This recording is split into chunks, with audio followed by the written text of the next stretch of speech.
Halo semuanya, selamat datang di sesi bedah materi kita kali ini. Hari ini kita bakal eksplorasi mendalam banget soal sebuah krisis UX di dunia nyata yang, percaya nggak percaya, sempat menimpa raksasa sekelas PayPal. Kita bakal lihat gimana sebuah fitur yang kelihatannya sepele banget ternyata bisa jadi masalah besar, dan gimana langkah sistematis tim desain mereka turun tangan buat menyelamatkan keadaan. Udah siap? Yuk, langsung kita mulai. Oke, mari kita lihat sekilas peta perjalanan kita hari ini. Kita bakal mulai dari mengupas masalah menu tersembunyi, lalu masuk ke analisis celah UX, desain ulang untuk pengguna, validasi dan dokumentasi, sampai ke insight utamanya. Nah, sebelum kita masuk terlalu teknis, coba deh kalian ingat-ingat. Pernah nggak sih ngerasa panik pas lagi melakukan pembayaran digital? Kalian baru aja menekan tombol kirim, terus tiba-tiba, hening. Nggak ada konfirmasi apa-apa. Wah, itu pasti langsung cemas setengah mati kan? Mikir, aduh ini uang hasil keringat gue beneran udah terkirim atau malah nyangkut di antah berantah. Rasa deg-degan dan ketidakpastian kayak gitu tuh real banget kan? Dan itu membawa kita langsung ke bagian pertama kita, masalah menu tersembunyi, atau momen ketika pengguna benar-benar nggak bisa menemukan uang mereka sendiri. Bayangin aja, jutaan orang pakai PayPal setiap hari buat transfer uang dan memantau transaksi.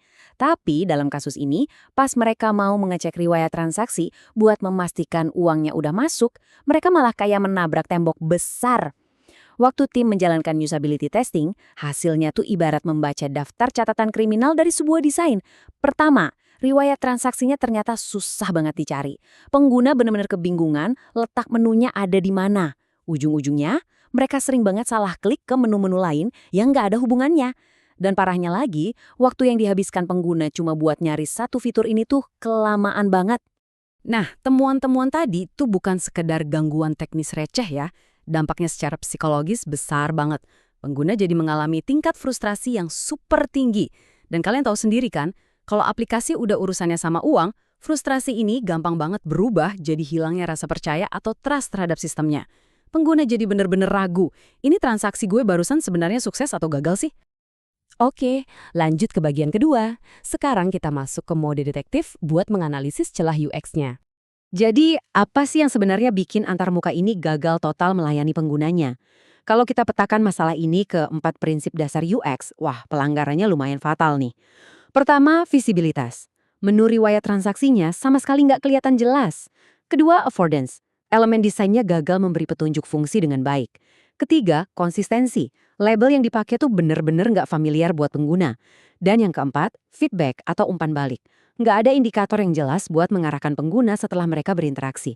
Bayangin 4 pelanggaran UX sekaligus. Terus gimana solusinya? Di bagian ketiga ini kita bakal bahas cara mereka mendesain ulang untuk memecahkan misterinya.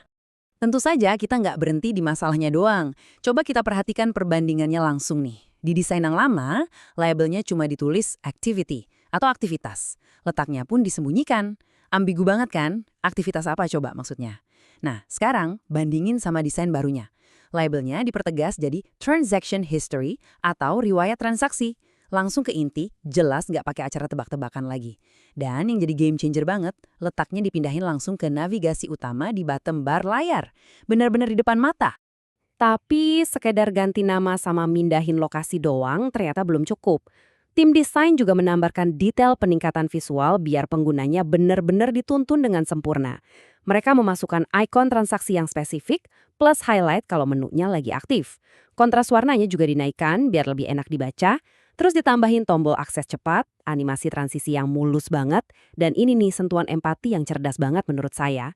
Penambahan tooltip untuk pengguna baru yang isinya lihat semua transaksi Anda di sini. Simple tapi ngena banget. Lanjut ke bagian keempat, validasi dan dokumentasi, alias cara mereka mengamankan bukti. Perusahaan sekelas PayPal tuh jelas nggak bakal asal tebak terus berharap desain barunya ini sukses gitu aja. Solusinya harus dibuktikan. Dan standar tim UX mereka ini ketat banget. Mereka menguji skenario pakai persona pengguna yang lagi buru-buru pengen mengecek transaksi. Tantangannya, pengguna harus bisa memverifikasi pembayaran mereka cuma dalam waktu maksimal 5 detik aja. Kalau butuh lebih dari 5 detik, berarti desainnya masih gagal dan harus dirombak lagi. Seketat itu loh. Dan kalau udah lolos uji 5 detik, kerjanya belum selesai. Ada proses dokumentasi yang super sistematis sebelum dilempar ke developer. Dokumentasi panjang ini dimulai dari ringkasan produk dan persona, lanjut ke alur pengguna dan wireframe final. Habis itu disusunlah UI High Fidelity, lengkap sama spesifikasi interaksinya, sampai akhirnya dibungkus pakai panduan desain sistem dan catatan teknis. Ini semua buat memastikan nggak ada satupun detail yang miss pas lagi implementasi. Oke, kita sampai di bagian kelima. Ini dia insight utama buat para desainer dan putusan akhirnya. Semua investigasi kita tadi ternyata membuktikan efektivitas yang luar biasa. Coba lihat metrik sebelum dan sesudah redesign ini. Angka itu nggak bisa bohong ya. Waktu pencarian fitur menurun secara signifikan, yang artinya orang langsung nemu apa yang mereka cari. Tingkat error navigasi juga turun drastis. Hasilnya, dua pilar paling penting di bisnis digital, yaitu kepuasan pengguna dan kepercayaan pengguna, keduanya langsung melonjak tajam. Jadi, satu poin krusial yang pengen saya tekankan di sini adalah, tolong singkirkan pemikiran kalau finalisasi desain itu sekedar kosmetik. Ini bukan cuma soal memoles warna biar tampilannya kelihatan cantik ya. Finalisasi adalah soal penyempurnaan fitur yang benar-benar disepir sama data analitik dan hasil pengujian yang berulang-ulang. Buat merangkum semuanya, mari kita hadapi realitas keras di industri ini. Pertama, detail sekecil apapun, kayak sekedar ngubah satu label kata aja, itu bisa jadi penentu hidup matinya seluruh UX kalian. Kedua, sebagus apapun desain kalian, kalau tanpa dokumentasi yang rapi, developer pasti bakal salah mengimplementasikannya. Dan yang ketiga, praktik UX kalian tuh wajib banget dibikin berdasarkan skenario nyata yang dialami pengguna, bukan cuma dari asumsi ideal di atas kertas doang. Yang akhirnya membawa saya ke satu pertanyaan provokatif buat kalian refleksikan nih. Kira-kira, asumsi desain yang kalian bangun saat ini benar-benar mampu bertahan nggak sih kalau dites langsung di dunia nyata? Kasus PayPal ini ngajarin kita kalau kita nggak akan pernah tahu efektivitas sebuah desain, sampai kita menempatkannya langsung di tangan pengguna. Jadi, teruslah menguji, tajamkan empati kalian, dan pastikan semuanya terdokumentasi dengan baik. Terima kasih udah mengikuti sesi bedah materi kali ini, dan sampai jumpa di eksplorasi kita selanjutnya.